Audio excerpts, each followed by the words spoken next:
जिस बजट का इंतजार किया जा रहा था वो बजट वित्त मंत्री निर्मला सीतारमण ने आज लोकसभा में पेश किया और कहा जा रहा है कि 2047 का जो विकसित भारत का स्वप्न है उसके लिहाज से ये बजट बेहद अहम रहा है। अलग अलग पहलुओं को साधने की कोशिश की गई है, अलग अलग तबकों के लिए प्रावधान किए गए, कुछ अलग राज्यों के लिए भी प्रावधान किए गए हैं। मसलन बिहार से लेकर आंध्र प्रदेश के लिए अलग पैकेजेस दिए गए हैं, योजनाओं को लेकर भी यहां बड़े ऐलान किए गए हैं। इसी बीच एक बड़ी खबर का रुख करेंगे। लोकसभा में आम बजट 2024-25 पेश किया गया। बजट में महिलाओं के लिए बड़े ऐलान किए गए हैं। महिलाओं के लिए स्टैंप ड्यूटी में बदलाव का जिक्र है। महिलाओं बच्चों के लिए 3 लाख करोड़ की योजनाएं रखी गई हैं। गरीब महिला और युवाओं पर फोकस है। इसकी बात शुरुआत में ही, इसका जिक्र शुरुआत में ही वित्त मंत्री निर्मला सीतारमण की तरफ से किया गया। बजट भाषण के दौरान इन तबकों का जिक्र करते हुए बताया गया कि किन किन योजनाओं में इनके लिए क्या प्रावधान है। गरीबों को लेकर खास प्रावधान, महिलाओं और युवाओं के साथ ही यहां रोजगार सृजन पर बात रखी गई है। महिलाओं के लिए बड़े प्रावधान क्या है इस बजट में, क्या हासिल महिलाओं के लिए रहा, यह भी समझिए। दरअसल नारी शक्ति के लिए कुल लगभग 3 लाख करोड़ की योजनाओं का प्रावधान इस बजट में किया गया है। महिलाओं छात्रों को रोजगार और कौशल प्रशिक्षण यानी स्किल ट्रेनिंग जो है वो इसमें महत्वपूर्ण रहेगी। कामकाजी महिला हॉस्टल और शिशु गृह की स्थापना होगी, ये सुविधाएं मिल पाएंगी और ये 3 लाख करोड़ का प्रावधान किया गया है। खास करके इसके पहले भी महिलाओं के लिए कई ऐलान किए गए थे। मसलन लखपति दीदी से लेकर ड्रोन दीदी तक की जो योजनाएं थी, महिलाओं को स्किल की ट्रेनिंग दी जाए और उसी आधार पर उनको रोजगार सृजन हो या फिर महिलाएं आत्मनिर्भर बने।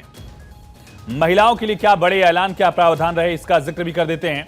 बजट में नारी शक्ति के लिए, महिलाओं के लिए 3 लाख करोड़ रुपए की योजनाओं का प्रावधान है। महिलाओं को, छात्रों को रोजगार और कौशल प्रशिक्षण यानी न सिर्फ नौकरी मिले बल्कि महिलाओं को स्किल भी दी जा सके, स्किल ट्रेनिंग हो, इसको लेकर भी बजट में जिक्र किया गया है वित्त मंत्री की तरफ से। ये एक बड़ा पहलू यहां दिखा है। और इसके पहले भी जब अंतरिम बजट पेश किया गया था उस वक्त भी वित्त मंत्री की तरफ से कहा गया था कि लखपति दीदी योजना से लेकर ड्रोन दीदी योजना पर सरकार फोकस करेगी। महिलाओं को उसी हिसाब से ट्रेन किया जाएगा ताकि वो आत्मनिर्भर भी बन सकें और रोजगार सृजन भी महिलाओं के लिए हो सके। बड़े ऐलान है, लेकिन नारी शक्ति के लिहाज से ये रिएक्शंस भी देखने होंगे कि महिलाओं को इस बजट में अपने लिए क्या नजर आया। ये बड़े ऐलान, ये बड़ी बातें महिलाओं को लेकर कितनी मुफीद मानी जा रही हैं। अभी फिलहाल टैक्स रिजीम को लेकर भी लगातार चर्चाएं चल रही हैं। इसके अलावा डिफेंस सेक्टर को लेकर जो ऐलान किए गए, प्रावधान किए गए, उनका भी जिक्र है। इन तमाम पहलुओं के साथ साथ बात नारी शक्ति को लेकर, जिसका फोकस भी सरकार के लिए रहा है। न्याय पर सरकार ने फोकस किया, ज्ञान पर सरकार ने फोकस किया, गरीब, यूथ और साथ ही अन्नदाता और एन से नारी शक्ति, ये अलग अलग तबके जिन पर सरकार की तरफ से आज वित्त मंत्री ने ऐलान किए। पहली नौकरी पाने वाले जो युवा हैं उनके लिए 15,000 रुपए सालाना सरकार ट्रांसफर करेगी अगर उनकी सैलरी सालाना 1 लाख रुपए से कम है। सुनिए क्या बड़े ऐलान किए गए वित्त मंत्री की तरफ से बजट में। Participation of women in the workforce. We will facilitate higher participation of women in the workforce through setting up of working women hostels in collaboration with industry and establishing creches. In addition, the partnership will seek to organize women-specific skilling programs and promotion of market access for women SHG enterprises. Participation of women in the तो महिलाओं की भागीदारी किस तरह से workforce में बढ़ाई जाए, इसको लेकर सरकार ने एक योजना तैयार की है और उसके लिए महिलाओं को सीधी राशि भी दी जाएगी। चाहे वो स्किल ट्रेनिंग की बात की जाए या फिर रोजगार सृजन के मामले में भी महिलाओं की भागीदारी बढ़ाने को लेकर सरकार ने इस बजट में प्रावधान किए हैं। और नारी शक्ति बेहद अहम है, खास करके एक वोट बैंक के लिहाज से। साल 4 राज्यों में विधानसभा चुनाव हैं, जिनमें महाराष्ट्र के साथ साथ हरियाणा और झारखंड और जम्मू कश्मीर में भी विधानसभा चुनाव होने हैं। उस लिहाज से भी कहा जा रहा था कि कुछ बड़े ऐलान मुमकिन है, हालांकि उस तरह की घोषणाएं नहीं की गई हैं। एक संतुलित बजट पेश करने की बात अभी तक दिख रही है और इसमें महिलाओं के हिस्से में रोजगार और स्किल डेवलपमेंट को लेकर, स्किल ट्रेनिंग को लेकर जानकारी अब तक मिल रही है।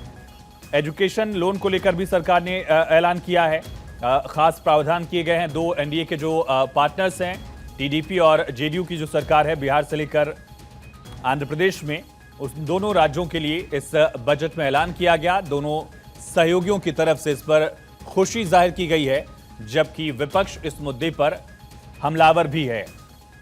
एग्रीकल्चर को लेकर लगभग 1.5 लाख करोड़ की योजनाओं का प्रावधान है, लेकिन एमएसपी को लेकर कोई बड़ी बात अब तक नहीं दिखी है। हमारी सहयोगी पूजा यादव लाइव कनेक्ट है हमारे साथ। पूजा, कहां पर आप मौजूद हैं और लोगों से एक बार रिएक्शन जानने की कोशिश करिएगा, खास करके अगर महिलाएं वहां पर हो, कि क्या रुख उनका इस बजट को लेकर अभी तक। देखिए, क्योंकि बात सबसे पहले सोने चांदी की कीमतों में गिरावट की कर लेते हैं। जिस तरीके से इंपोर्ट ड्यूटी पर 6% की कटौती इस बजट में की गई है, जाहिर तौर पर लगातार हम देख रहे थे कि किस तरह से सोने चांदी के जो कीमतें हैं उसमें इजाफा हो रहा था, और एक अनुमान तो ये तक था कि अगले साल 2025 तक ये आंकड़ा 1 लाख तक हो जाएगा। ऐसे में क्योंकि अभी तक जो 15% इंपोर्ट ड्यूटी अभी तक सरकार ले रही थी, उसमें 6% की कटौती की गई, जिसके बाद से सीधे तौर पर 3700 रुपए जो है सोने की कीमतों में गिरावट। इसके अलावा 6.5% की अगर बात करते हैं तो हमने देखा कि और भी कटौती की गई है। तो कुल मिलाकर देखा जाए तो हम ये देख रहे हैं कि अब जो कीमतें हैं सोने चांदी की, उसमें गिरावट है। महिलाओं के लिए खासतौर पर देखिए, आभूषणों का एक बहुत ज़्यादा क्रेज होता है। हम इस वक्त तनिष्क के बाहर मौजूद हैं, और आइए, क्योंकि देखिए सिक्योरिटी रीजंस होते हैं समटाइम्स ज्वेलरी शॉप्स के, तो यहाँ पर जो महिलाएं हैं खासतौर पर, वो आप देखेंगे बजट के बाद से तुरंत लोग यहाँ पर पहुँचेंगे खरीदारी करने के लिए, क्योंकि जैसे लोगों को ये खुशखबरी मिली है कि सोना सस्ता हो रहा है, तो ऐसे में लोग तुरंत से खरीदारी करने के लिए पहुंचे हुए इस वक्त नजर आ रहे हैं। तो यहाँ पर आप तस्वीरों को देख रहे थे कि सोने का आयात अनुमानित 2.8 लाख करोड़ रुपए था, और 15% इंपोर्ट ड्यूटी के साथ इंडस्ट्री ने 42,000 करोड़ रुपए होने का अनुमानित भुगतान भी किया था। और इस फैसले के बाद खासतौर पर देश में गोल्ड और सिल्वर के दाम में गिरावट देखने को मिली है। आम लोगों को इससे काफी राहत मिलती हुई नजर आ रही है।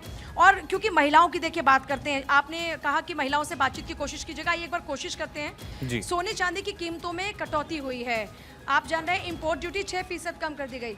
चलिए कोई बात नहीं, देखिए लोग खास तौर पर परहेज करते हैं बातचीत करने से, तो हम लगातार फिर भी कोशिश कर रहे हैं कि बातचीत किसी से की जाए, क्योंकि देखिए ये बाजार है, आमतौर पर लोग अपनी फैमिली के साथ में आते हैं टाइम स्पेंड करने के लिए। और आजकल आम जन का मुझे लग रहा है कि जो बजट में थोड़ा सा दिलचस्पी थी, वो भी थोड़ी सी कम होती हुई नजर आ रही है। लोगों को लगता है कि जब डिटेल में थोड़ी चीज़ आएंगी तो समझेंगे, और उससे पहले लोग रिएक्ट करते हुए नजर नहीं आते हैं। तो आप देख रहे हैं कि लोगों के चेहरे पर एक अलग ही मुस्कान नजर आ रही है। यहाँ पर लोग पहुँच रहे हैं खरीदारी करने के लिए। आयुष,